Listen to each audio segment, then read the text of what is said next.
La literatura de la colonia comprende desde finales del siglo XVI hasta principios del siglo XIX, pero para entender qué es la literatura colonial, primero debemos entender qué es la época colonial. La época colonial se caracteriza por la llegada de los españoles al nuevo continente americano y la imposición de sus creencias como también de su literatura. Durante este periodo de tiempo surgieron varios autores, en su mayoría cronistas, y este, al ser el género literario más utilizado, combinaba la tradición literaria de Europa con la cultura americana y abarcaba temas de lucha por el poder y sueños independentistas, como por ejemplo Bernal Díaz del Castillo fue un migrante, descubridor, conquistador, colonizador y cronista español, con su obra Historia verdadera de la conquista de la Nueva España. Antes de ser cronista, fue miembro de 2 expediciones en el Mar Caribe, en las cuales descubrió la península de Yucatán, México, pero no se le atribuye a él el descubrimiento del país. También estuvo presente durante la conquista de México, liderada por Hernán Cortés. Con más de 80 años, Bernal escribe su crónica, Historia verdadera de la conquista de la Nueva España, en respuesta a su descontento por las obras previamente escritas, las cuales no narraban la realidad como tal. La obra describe a las Indias y la cruda realidad de cómo éstas fueron conquistadas y colonizadas. Esta crónica contiene descripciones de paisajes, así como también de viajes y los primeros contactos de españoles y nativos. También se describen batallas por la conquista de México. Finalmente, también cuenta con información acerca de la colonización del Nuevo Mundo. Esta obra es muy importante para la historia, cuenta con un lenguaje muy rico y es muy cautivadora. Cada página contiene detalles pintorescos de escenas históricas de la conquista y colonización de América de manera ruda, directa y realista. La obra fue finalizada en 1564, según biógrafos.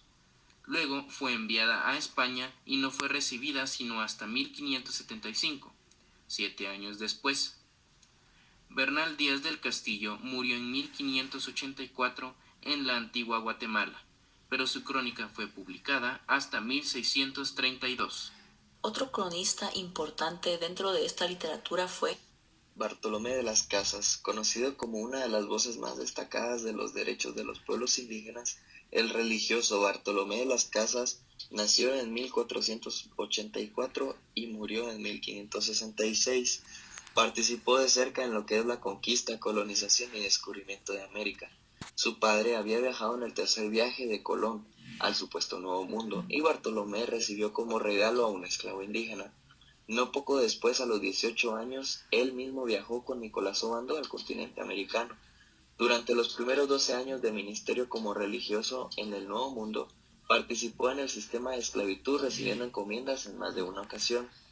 En 1511 recibió un sermón de Antonio de Montesinos, quien reprochó durante las matanzas perpetradas por los españoles en contra de los legítimos moradores de las islas.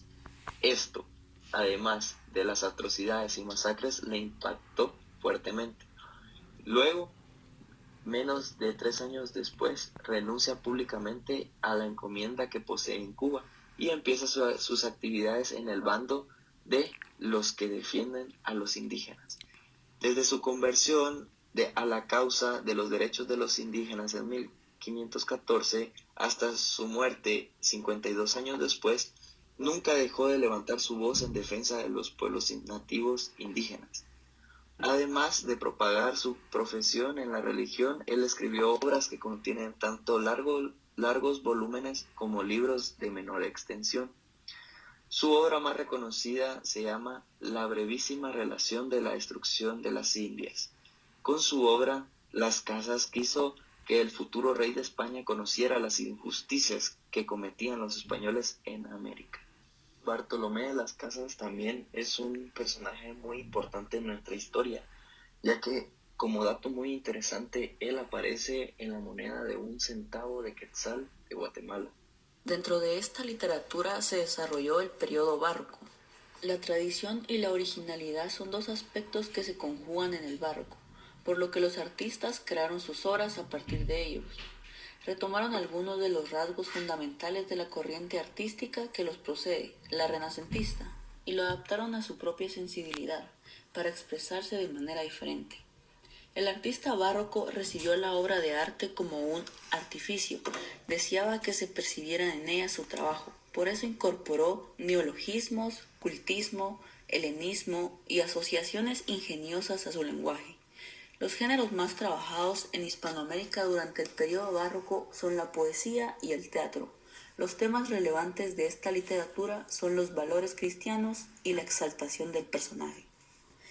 El barroco español llegó a América de tres maneras. Escritores peninsulares que exponían sus conocimientos artísticos en reuniones literarias, representaciones de obras teatrales de Lope de Vega, Tirso de Molina y Calderón de la Barca, y libros traídos por los comerciantes y viajeros, algunos autorizados y otros prohibidos que se introducían de contrabando. Juana Inés de Asbaje y Ramírez nació en Nepantla, actual México, en 1651. Fue una monja de la Orden de San Jerónimo de Nueva España, que destacó como escritora, poeta y pensadora. Es una de las reconocidas figuras literarias femeninas más importantes del siglo XVII. Sor Juana ha sido una de las primeras personas que apoyó los derechos de la mujer en todo el mundo y no solo en México. Sus obras sobrepasaron fronteras y consiguieron ser publicadas y leídas en España gracias a la ayuda de los virreyes. Es precisamente por eso por lo que consiguió ser una de las grandes escritoras del barroco. Sor Juana fue una gran aficionada al teatro. En su lectura se puede apreciar la dedicación de la autora para construir historias muy interesantes. Los empeños de una casa. Es una de las obras más sobresalientes de Sor Juana, pero no solo eso, también es una de las mejores obras de toda la literatura hispanoamericana. Es una comedia compuesta por una loa y dos sainetes que cuenta la historia de una mujer fuerte y dedicada. Además, también expresa los anhelos de esa mujer que, en parte, representa a la propia Sor Juana. Lo característico de esta obra es que es una mujer la protagonista de la historia. La autora luchó por posicionar a la mujer y evitar el personaje de una mujer sumisa. Sor Juana demostró tener una sensibilidad muy especial a la hora de componer poesía. Es por eso mismo por lo que sus poemas son tan especiales. En sus poemas, al igual que en su teatro, la monja reivindica la figura femenina, le da valor propio. Su poesía se caracteriza por ser innovadora y original. En general, escribió pocos poemas. Primer sueño. Es una de las obras más importantes de Sor Juana. Fue la única que escribió por interés propio y no porque alguien se lo encargara, que era lo habitual. Se trata de un extenso poema compuesto por 945 versos y en el que hace énfasis en la necesidad que tiene el ser humano por obtener grandes habilidades intelectuales y el mayor conocimiento. Para Sor Juana, el ser humano era totalmente intelectual, era lo más importante. Durante una epidemia, atendiendo a sus hermanas enfermas de fiebre, se contagió y murió el 17 de abril de 1695 en la Ciudad de México. En 1978, durante unas excavaciones rutinarias en el centro de la Ciudad de México, se hallaron sus supuestos restos. Se realizaron varios eventos en torno al descubrimiento, aunque nunca pudo corroborarse su autenticidad. Actualmente se encuentran en el centro histórico de la Ciudad de México, entre las calles de Isabel la Católica e Izazaga. Dentro de esta etapa también logró destacar Juan Espinosa Medrano. Nació en Calcauso, provincia de Antabamaba, en 1629 y murió en Cusco en el año 1688, conocido mayormente con el apodo de El Lunajero, debido a un gran lunar que tenía en el rostro. Este personaje era más admirado que leído. Fue un clérigo, catedrático, predicador sagrado, escritor y dramaturgo del Virreinato del Perú. Era reconocido por su sabiduría y excelente oratoria. Es autor del Apologético en favor de don Luis de Góngora en el año de 1662, el cual fue el primer texto de crítica literaria escrito en América. Es también una de las tres figuras más importantes de la literatura barroca de Hispanoamérica del siglo XVII, junto a los novohispanos Sor Juana Inés de la Cruz y Carlos de Sigüenza y Góngora. Escribió en lengua quechua el autosacramental del Hijo Pródigo y se le ha atribuido el drama Ollantay. Fue también músico y compositor de letras. Él es otro de nuestros mestizos ilustres. El origen y los primeros años de vida de Espinosa Medrano son casi en su totalidad desconocidos. La ausencia de datos biográficos ha conducido a la especulación histórica respecto a su identidad biológica y cultural. Estudió en el seminario San Antonio de Abad, destacado por su dedicación a los estudios. A temprana edad ya lo tenemos vistiendo los hábitos franciscanos, con los que también sobresale por su elocuencia y la calidad de sus sermones. Dice la tradición que, no habiendo cumplido más de sus 15 años, escribe su primera obra llamada El rapto de Proserpina en el año de 1645. La finalidad de la obra es eminentemente religiosa, si bien la pieza hace uso de la tradición mitológica greco-romana. El robo de Proserpina y Sueño de Midón consta de aproximadamente 1700 versos y está escrita en quechua de la época colonial, que llegó a ser representado en países europeos.